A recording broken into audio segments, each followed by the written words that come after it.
I'm going to talk a little bit about my work, just very offhandedly, and then I'll show some slides mainly for to talk about my work with public cinema, because the KMA is such an amazing partner with us for the public cinema, and we have an amazing lineup of artists coming later this month, as you may or may not know, to the KMA and elsewhere as part of the Big Ears Festival. I'm also, I had this sort of surreal moment as I was like looking at some stuff here, and then I turned to my right, and this is a video that I also produced. This is a short documentary I made about Jared Sprecher, who is a friend and colleague of mine at the University of Tennessee. And you know, I would encourage you at some point. I really enjoyed making this film, and it's really about Jared's process as he started. It actually doesn't begin as he really starts, but it goes through his process as he prepared to make this show. This is his first ever solo show at a museum. He's a Guggenheim Fellow and really an incredibly celebrated painter, and it was a real honor to get to be invited into his process to document it. So it goes through October, December, and then we see the hanging of the show. The way he talks about setting this show up is really interesting. To take nothing away from his cocktails and conversation talk, which I'm sure will be far more interesting than my film of it, but it is fun to watch him paint, actually. So it's much better than watching a Bob Ross episode of the art. But anyway, I thought I'd start by, I picked this title, How to Build an Empathy Machine, and it has sort of a double meaning. But I thought what I would do is I would start by talking about where this idea, what is an empathy machine, where does this come from? And then I'd talk a little bit about my work, and then I'll talk about the public cinema. So if you'll pardon me, I'm gonna read to you this one quotation. Movies are the most powerful empathy machine in all the arts. When I go to a great movie, I can live somebody else's life for a while. I can walk in somebody else's shoes. I can see what it feels like to be a member of a different gender, a different race, a different economic class, to live in a different time, to have a different belief. This is a liberalizing influence on me. It gives me a broader mind. It helps me join my family of men and women on this planet. It helps me identify with them, so I'm not just stuck being myself day after day. The great movies enlarge us, they civilize us, they make us more decent people. That's a quotation from Roger Ebert's sort of acceptance speech. His remarks on being given a mark on the Hollywood Walk of Fame. And this quote really resonates with me as a filmmaker, as a professor, and now as a programmer of movies. I started making films in the mid-90s, but I had known for a while that I wanted to be a filmmaker. I grew up in Knoxville. I actually went to Farragut High School, and so I'm from this area. And Farragut, I didn't realize that at the time, but it's a place that is like its own little bubble. And the movies were, for me, a way to realize how big the world was when I was growing up. And I came of age, I feel like I came of age at a really remarkable time for someone wanting to be a filmmaker. I remember the day was January 6th, 1984, which is, as someone raised Episcopal, was is a noteworthy day, because Epiphany, you know. On that day was this transformative, it was a transformative event in my life. Two things happened. My parents, my dad took my sister to, I don't know how long you all have lived in Knoxville, but my dad took my sister to Service Merchandise. I don't know if you remember that story. And they bought a VCR. We got our first VCR. And my mom and I went and got our first computer on the same day. And nowadays, it's impossible for me to think of those two things as not being intertwined, because so much of the work I do as a filmmaker is sitting in front of a computer and editing things, and these two sort of modes of working and ways of thinking were were born for me or introduced to me on that day.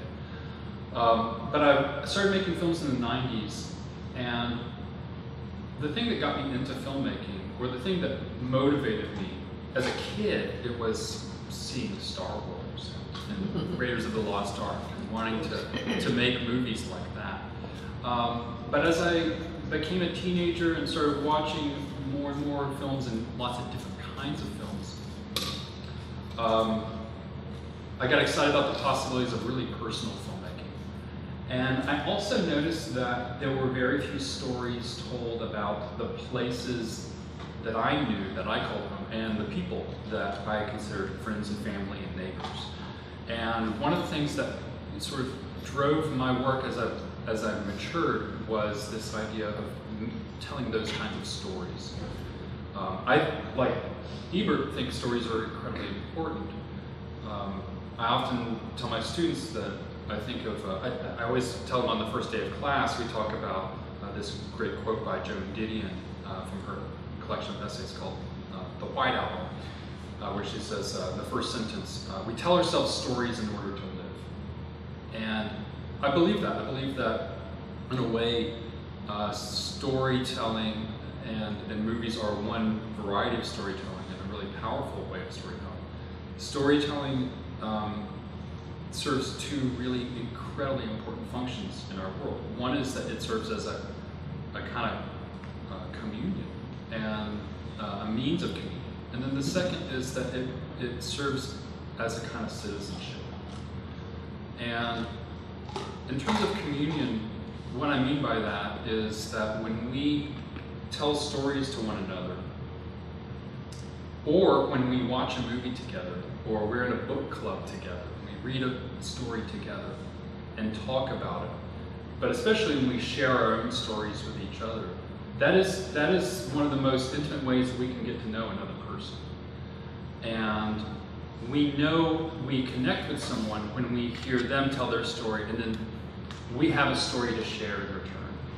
Or if we've seen the same movie together and we've had a similar kind of emotional experience with it, that we have shared an emotion, we have had some sort of communion. And that makes the world a lot less lonely, honestly. In terms of citizenship, storytelling is obviously so important because it helps us. The example I just gave in terms of communion is about people we know. And with citizenship, stories can serve this function with people we don't know. That we can tell stories or hear stories, the story of a Holocaust survivor, the story of a Syrian refugee, who will tell us their story, and through hearing that story, we may better understand how to live in the world and how to make our community a better place. At least that's, I think, an aspirational goal of storytelling, and how it can function in the world. So these are the things I believe about it, and as I started making more and more films, I realized that I was interested in, as Roger Ebert would say, building these empathy machines, making films that introduced audiences to perhaps people that they already know, but that they've never or rarely seen on screen. Or introducing people, let's say, outside of East Tennessee, because I think of people in East Tennessee as like one of my primary audiences. People outside of East Tennessee, people in New York at the Museum of Modern Art, showing them my films and getting them to see a more nuanced portrait of the place where we live. So that's a little bit about the work that I do, and you know, if you're interested in learning more about my work, you can go. I'll show you a web link to my website, selfreliantfilm.com, where you can find ways to watch the different films.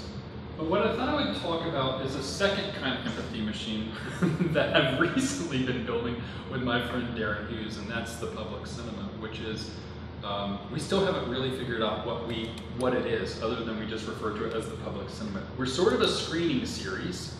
We screen movies over the course of a year. Some people would call us a micro cinema. which is, if you've never heard that term, it means a sort of, usually small, obviously, place to watch movies in the community, usually for films that otherwise would never be seen. And we're definitely that as well, but we rotate between venues. The KMA is one of them, and I'll talk about the other two in a moment. And in some ways, we're kind of like I almost feel like Darren and I are like a band, but we are a sort of a curatorial partnership where we seek out interesting films and try to bring them to Knoxville. So what I wanted to show you, and I don't know if this is going to be lost on where you're sitting, but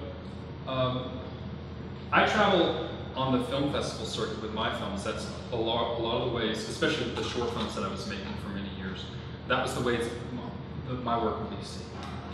They would be seen at film festivals and occasionally on television. I've had my work shown on Cinemax and on PBS and things like that. But and then most recently I made this feature film, as you heard about, called Something Anything, and that had a theatrical release and it's available on things like iTunes, and it was on Netflix for a couple of years.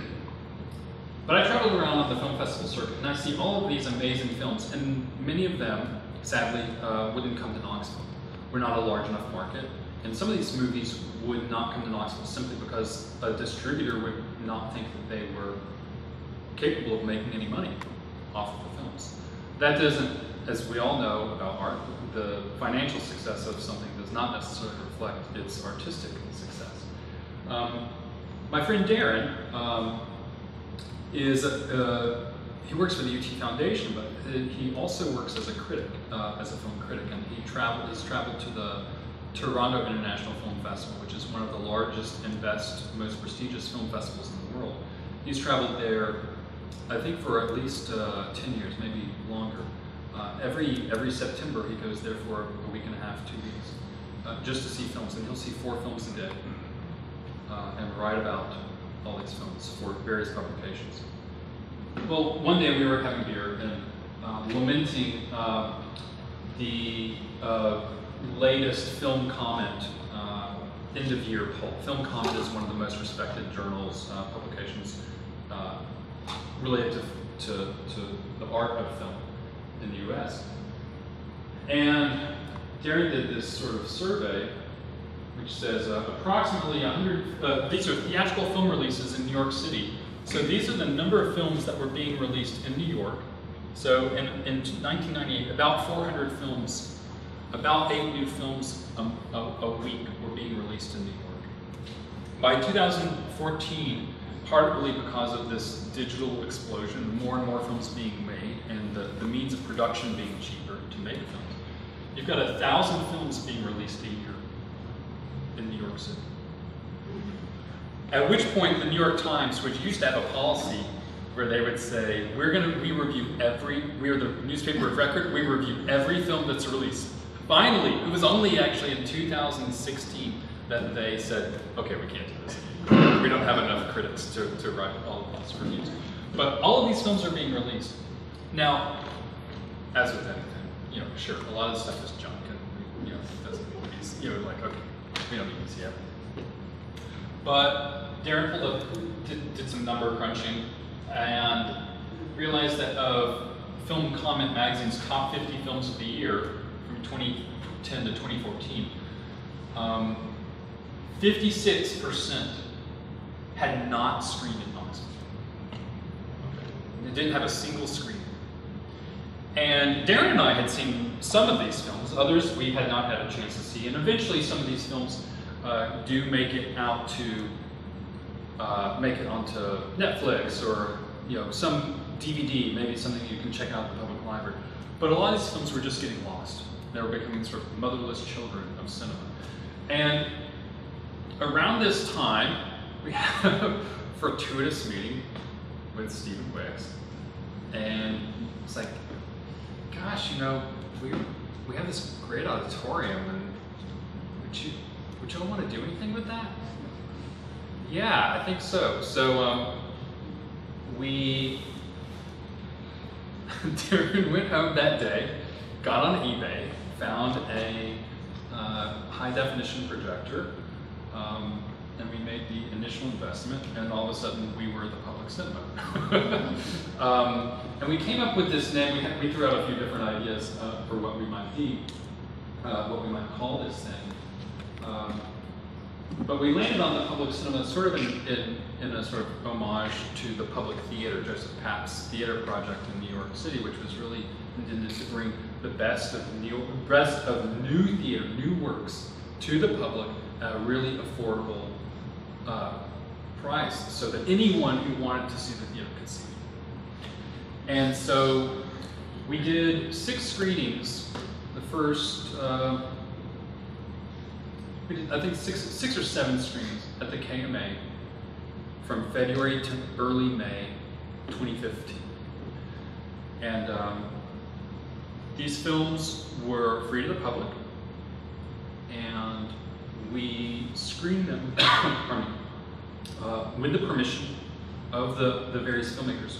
Because of our travels as filmmaker and critic, we realized we've got enough friends who would probably be willing to let us show their film once in Knoxville, and then would be excited to have another screening under the belt. And the filmmakers weren't attending, but we were able to ask them, hey, will you basically give us your movie for one screen? And we secured 6 films that otherwise wouldn't have played in Knoxville. One of them, remarkably, it was a film that Darren had seen at the International Film Festival of Rotterdam. It was a film by a Brazilian filmmaker called Sentimental Education. No distributor had ever picked it up, and no film festival had actually played it in the North America. And so we became the North American premiere for this film, which we were really surprised and excited about. And so we started pulling in a little bit of an audience, and this is one of our early screens. And that's Darren doing a little intro. I don't know what he's asking people. Someone's asking. But we did a few of these screenings, and after 6 or 7 screenings, we realized that there was interest. That there were people who wanted to see these films. We had literally 0 advertising budget. Everything was done on Facebook, Twitter. We paid for a few flyers and posters out of pocket, but everything else was word of mouth. And at that point, we started approaching a few companies, and one private donor stepped up, and we decided, first we realized we'd exhausted all of the friends who would be willing to let us show films for free. And that was as it should be. We didn't want to exploit anybody. As a working filmmaker, I know how hard it is to get income for your film. So we went out and raised some money and came up with this basic premise, which was we're going to screen, well, at a slide board. We're going to keep the screens free, and we're going to pay the filmmakers. And it's kind of a utopian model, and no one told us we couldn't do it, so that's what we started doing. Where we just decided we would show films for free to the public. We'd keep them free. We weren't going to charge anyone any money. We wanted people to experiment. We wanted people who ordinarily would never try out some strange experimental film or a foreign film or some really edgy, independent American film. We wanted them to come out, but we wanted to pay the filmmakers. So we paid them a very modest fee to screen their films, and we pay everyone the same amount. And it's been, and it was a model that filmmakers really embraced, because the other thing that we discovered is filmmakers were otherwise showing their works on the film festival circuit, and filmmakers aren't paid when films are screened on the festival circuit. They often are paying the festival to even consider their work. So it's not a great deal for them. So Darren and I decided we were not only going to keep doing this and start paying filmmakers, but we would expand our programming. So we came up with 3 strands. Beyond the KMA, we decided to expand to 2 other venues that would be sort of appropriate in feel and tone to the kind of work we were screening. So we decided we would do some experimental works that maybe don't even tell stories at all, or that are very formally invented. And they're really sort of cutting edge, or sort of avant-garde. So we call that thread Flicker and Wow, and we screen those films at the Pilot Light, which is, if none of you have ever been there, it's a very small, usually rock club, but there's all sorts of things that happen there in the old city. It recently became a non-profit, but it's been around for I think 16 years now, and it's basically a labor of love run by Jason Boardman, and it's an incredible place. Some of the best rock shows I've ever seen in my life happen at that place, and the venue is barely bigger than the space I'm occupying right here. We can seat about 40 people in this venue, so it's really for the really super edgy stuff. But we actually have we have a screening there tonight at 7:30. So, so just so you know, Made in the USA are films that are American independent films, and those are screened at Scruffy City Hall. And then we do our international films, or foreign films. And then if we ever have like a special screening where the filmmaker is in attendance, we do those here at the KM. And these happen typically Tuesday nights. These used to be Wednesdays, but this season we're doing them on Thursdays, Thursday evening. So the first Tuesday, the second Thursday, and then it depends on the Sunday here. But one Sunday a month we screen at the KM. So since we started doing this, we've screened over 80 films in the last just over 2 years. And as part of that, we started getting more and more attention, both locally and then nationally. Darren was at the Toronto Film Festival in 2015 or 16, I can't remember when this happened, 15. And a curator, a programmer from LA, a critic actually, said, hey, I want to take out the coffee and I want to ask you how you're making this thing, how are you doing this thing? Because I want to do something like this in Los Angeles. Which we took as an enormous compliment, that he felt like what we were doing was ahead of what's going on in LA. So one thing that led to the attention that we were getting, some of the attention we were getting, was we got the attention of AC Entertainment, who puts on the Big Ears Festival. And do you all know about the Big Ears Festival? Okay, great. So I don't have to tell you what that is, because that's happening in a matter of days. Trust me, we're doing a lot of programming for it, so which I'll talk about. But last year we were invited to do some programming with them because we were going to show a film by the great Laurie Anderson, who's a composer and performance artist, and she had made her first film. A late career sort of move into filmmaking. She made this remarkable movie, which if you haven't seen it, I can't encourage you strongly enough to see. It's called Heart of the Dog. We were going to show that film, and then we saw that they had announced her for the Big Ears lineup. And so we approached them and said, hey, we could reschedule our movie. Would you want to show the film at the festival, and we could have her maybe do a Q&A alongside all her other performances. And they thought that was a great idea, and they said, hey, while you're at it, do you want to do some more programming for us? Sounds like a dream. Oh my gosh, we might have a budget too. So we sort of dreamt a little bit and came up with some things, and we had about 15 programs of work. In the interest of time, I'm not going to show you this. I'm not going to go and show you, whoops, that's the one.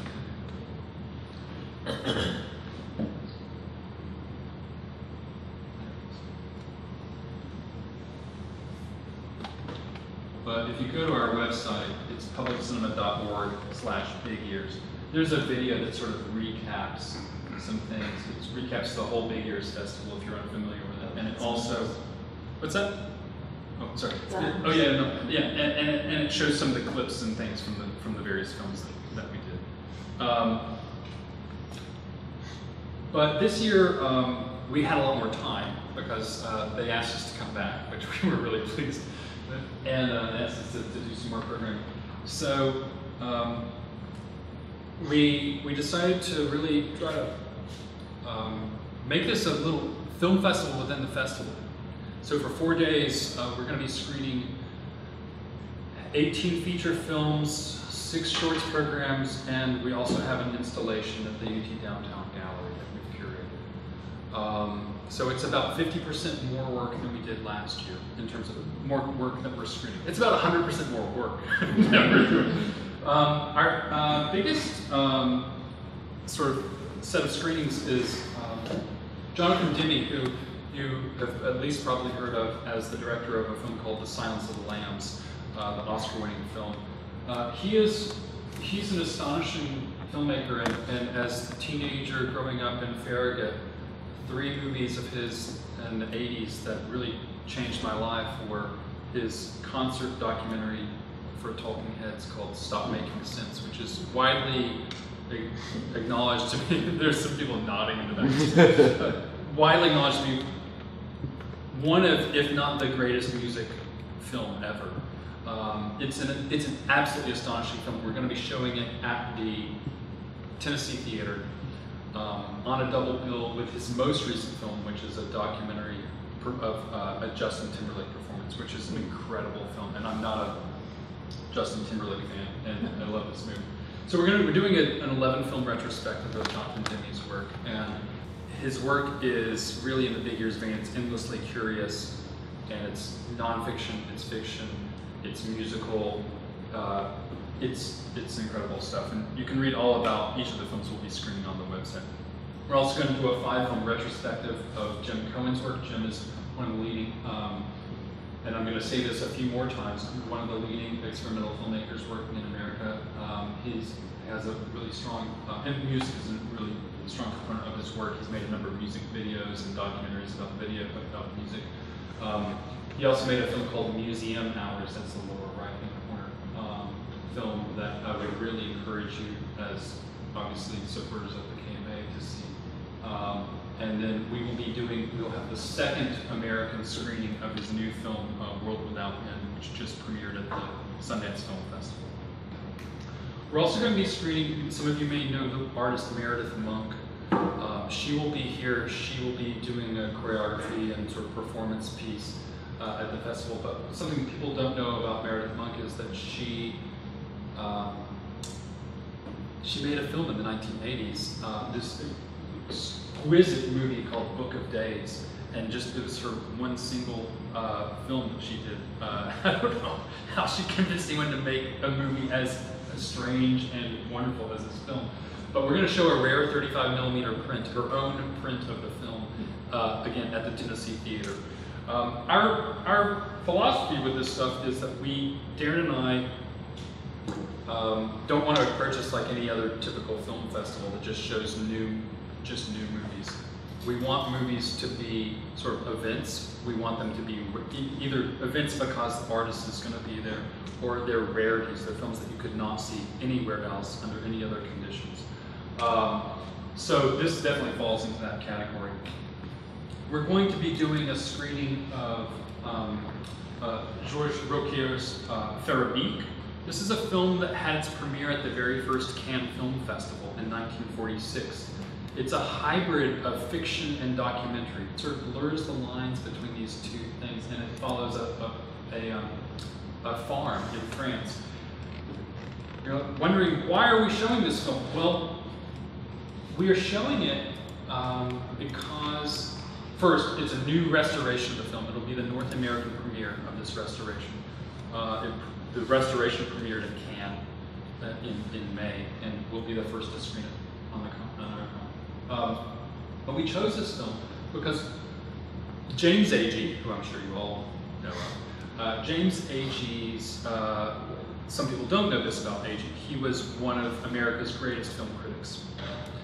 And no less than W.H. Auden, the poet, said that Agee's film criticism was the one recurring event in American journalism that he got excited about reading each week. And Dr. Charles Malin, Chuck Malin at the University of Tennessee, head of the Cinema Studies program, is editing, and it will soon be published, I don't think it will be out by big years, a new volume that is the definitive volume of all of Agee's film criticism collected in one place. And so we're to celebrate the upcoming publication of that, we're going to have Chuck Malin do a talk on Agee's film criticism, and then we're going to show one of Agee's favorite films, and that's this film. Then afterwards, we're going to do a pub crawl around downtown Knoxville with Jack Neely leading it, taking us on various sites around downtown that were important in Agee's childhood or that have some sort of resonance with his life and career. And that leads us to the stuff at the KMA. And this is some of the stuff that I'm the most proud of what we're programming, and I'm most excited about. For one thing, you should know all that stuff that the film, you can get a badge or a pass to the big years. The whole weekend is including all the music, and there's an astonishing array of amazing music for $150 for the whole weekend. The movie, to just see the film stuff, is only $50 for the whole weekend. But the thing I'm really excited about is that at the KMA, all the film programming is free. And we're bringing in 3 of the most important avant-garde filmmakers working today, and all of them will be here, and these will be free screenings to the public with the artists in attendance. So the first one is Kevin Jerome Everson. We have the UT Downtown Gallery just opened a 4-channel video installation of Everson's work in coincidence with big years. And Kevin will be joining us for a screening of 8 of his short films that Darren has curated. Kevin is widely agreed upon as the most important African-American avant-garde filmmaker of the last 20 years. And he's a really great and sort of electric guy to be around too. He's incredibly prolific, and we're going to show just 8 of his incredible films. So that's Kevin Everson. I also want to add too that oh, yeah. Kevin was on faculty at UT in the art department for a while. And we're fortunate to have him here, so he has a Knoxville. This is, oh, and you just jogged my memory about something else. So this is a Knoxville homecoming for him in many ways.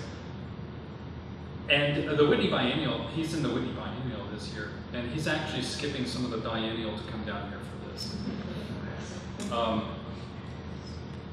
Janie Geiser is probably the most acclaimed female avant-garde filmmaker, American filmmaker of the last 15, 20 years. In the Film Comment's Best of the Decade poll for avant-garde works, she was the highest ranking woman, and she makes experimental animations. A lot of them are cutouts. It's very tactile kind of work, and we'll be showing some stuff you can't see anywhere else. Not available on streaming services or any other way. She'll be here. We'll be screening Roger Beatty will be here. Anthony went to the years last year and saw Jody Mack, our experimental animator last year. He was actually a mentor to Jody Mack. He will be screening a selection of films, including a film called Last Light of a Dying Star, that's 8 projectors. And they'll all be set up in the auditorium downstairs, projecting at once. Because I got to see. Yeah, I mean, it's gonna be great. It's gonna be so good. We are also showing 2 programs, 2 Flickr and WoW programs that we did an open call this year. We got over 100 entries, submissions, and Darren has curated 10 short films, 10 lead experimental films from leading and emerging artists. This is going to be a really great program, and it's going to be a mix of digital and then also 16 millimeters, so we're going to be showing some actual film prints. And then finally, we're going to do a kids program of experimental film and animation from Chuck Jones's Duck Amuck, which is a really avant-garde experimental Daffy Duck cartoon that plays with the whole idea of what cinema is in animation, to Stan Brackage's Moth-Like, which is considered one of the real key works of the American avant-garde cinema. It's a film that Stan Brakhage, who died in like 2012 or 13. Stan Brakhage in the 1950s, took a roll of clear leader, 16mm film. It's clear, it's not film that you would run through a camera, but that you would use in editing. And he went out into nature and found the wings of moths, and seeds, and leaves, and taped them to this otherwise clear film, and then rephotographed it frame by frame. So you're watching an animated film that is itself nature. And so we'll be showing that on film. We're actually going to show Brackage's personal print. And then with the kids, we're going to unroll some of it so they can actually see how different what they saw on screen is with the actual leaves and seeds and wings and things like that. Yeah. How long is it? It's like a 4-minute film. It's a short film. Yeah. That's a lot of Yeah. Yeah. So we're going to show, and then we're going to show some hand-painted films by Norman McLaren. But it's going to be a great program for kids as a sort of introduction to avant-garde animation. But honestly, it's not for kids only, and there will be no judgment if you want to come without a kid. Okay? You're welcome. So, like I said, that stuff is $50, and you know, we don't actually make any. We don't even actually cover our costs. A lot of this is AC subsidizing, really. But we did just do something, and then all the KMA screenings are free. And if you want to read more about it, you can obviously go to the Big Ears website, bigearsfestival.com, or we have the same film listings up on the Public Cinema website, publiccinema.org/bigears. And you know, all of this work all of this stuff is really just about coming back full circle to the Roger Ebert quote. It's really about trying to expand our ideas of what art can be, of what cinema can be, trying to build community. Too often nowadays, I think we watch our movies at home on the television, hooked up to a Roku or Apple TV, or watch it on our laptop or whatever. And it's an incredible experience to see something big. It's also an incredible experience to see something with a bunch of strangers and hear them all laugh or gasp at the same time. And one thing that we're really proud of that happens at our screenings that doesn't happen at a typical movie theater is that after the lights come up, people don't just leave. They stick around and they actually get to know each other and talk about the films, not through any sort of structured talk back or discussion, but just because it's a communal experience. So anyway, I'm not sure I've actually described how to build an empathy machine, but it's definitely the work I'm engaged with. Maybe it's how to build an empathy machine. Maybe that should be the title of the talk next time. Anyway, I welcome your questions, or just comments, or whatever.